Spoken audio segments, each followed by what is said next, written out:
الديمقراطية عبارة عن غطاء في العراق، وأي إنسان يصل إلى الخطوط الحمراء يهدر دمه، وممكن أنه يصفى شخصيا أو شخصا.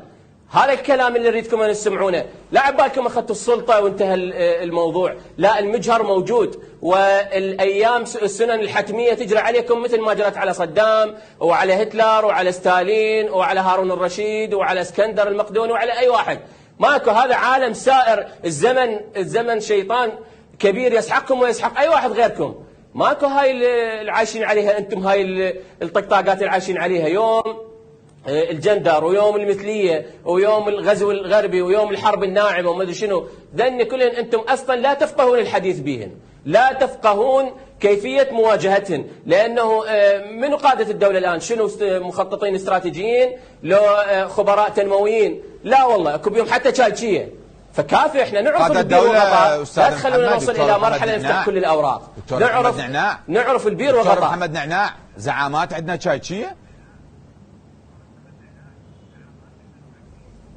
طبعا عندنا اصلا 2 تشايشية يديرون الدوله.